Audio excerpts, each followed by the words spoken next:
بسم اللہ الرحمن الرحیم۔ میرے عزیزو، بزرگوں، پیارے بھائیوں، سفر تو ہم سب کرتے ہی ہیں اور سفر میں جانے کی دعائیں بھی یاد ہیں، لیکن کیا آپ یہ نہیں چاہتے کہ آپ سفر میں جائیں اور امن و امان سے رہیں؟ آپ سفر کریں، دشمن کا خوف اور خطرہ نہ ہو۔ آپ سفر کریں، ایکسیڈنٹ سے، حادثات سے حفاظت رہے۔ ہر شخص چاہتا ہے، ہر بندہ چاہتا ہے۔ تو سفر میں اگر ہم جانے کا ارادہ بناتے ہیں، سفر کرنے کا ارادہ کرتے ہیں، تو ہمیں ابو طاہر رحمت اللہ علیہ کے قول کو بھی یاد رکھنا چاہیے۔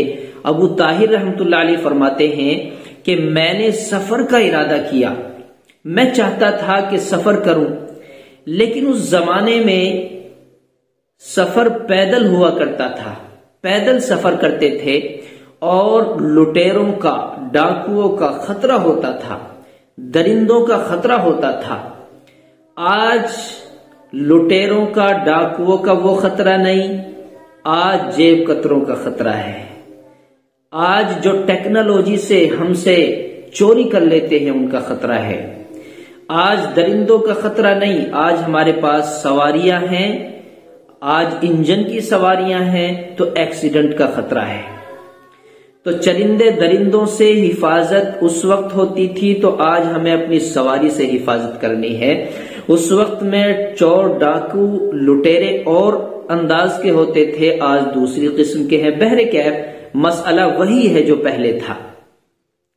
تو امام ابو طاہر رحمت اللہ علیہ فرماتے ہیں کہ مجھے سفر میں جانے کا ارادہ کرتے ہوئے ڈر لگا، سفر میں جانا بھی تھا اور ڈر بھی لگ رہا تھا۔ تو یہ فرماتے ہیں میں امام قزوینی رحمت اللہ علیہ کے پاس گیا اور ان سے کہنے لگا کہ امام صاحب، میں سفر کرنا چاہتا ہوں، تو مجھے کوئی عمل بتلا دیجئے تاکہ میں سفر میں امن و امان سے رہوں، میں سفر اطمینان سے کر سکوں، میرا سفر کامیاب ہو جائے۔ تو امام قزوینی رحمت اللہ علیہ فرماتے ہیں کہ تم سورہ قریش، یعنی وہ وہاں تک پہنچے نہیں، وہاں بیٹھے ہوئے ہیں، تو انہوں نے فرمایا کہ کوئی بندہ اگر سفر کرنا چاہتا ہے تو سورہ قریش، لِإِيلَافِ قُرَيْشٍ إِيلَافِهِمْ رِحْلَةَ الشِّتَاءِ وَالصَّيْفِ، یہ پوری سورت پڑھ لے، اول آخر درود شریف پڑھے اور کثرت سے پڑھے۔ اس میں گنتی اور تعداد بیان نہیں فرمائی، کثرت کا ذکر آیا ہے کہ کثرت سے اس کو پڑھ لیا کرے۔ تو وہ یوں فرماتے ہیں ابو طاہر رحمت اللہ علیہ کہ میں نے سفر کیا اور اللہ کے فضل و کرم سے، اس سورت کی برکت سے میرا سفر بڑا کامیاب ہوا، برکتیں آئیں، رحمتیں آئیں، وسعتیں آئیں۔ میں نے اس سفر کے اندر ایسی نورانیت دیکھی اللہ کے فضل و کرم سے، تو مجھے اندازہ ہوا کہ میں نے جو یہ سورت پڑھی ہے اسی کی برکت ہے۔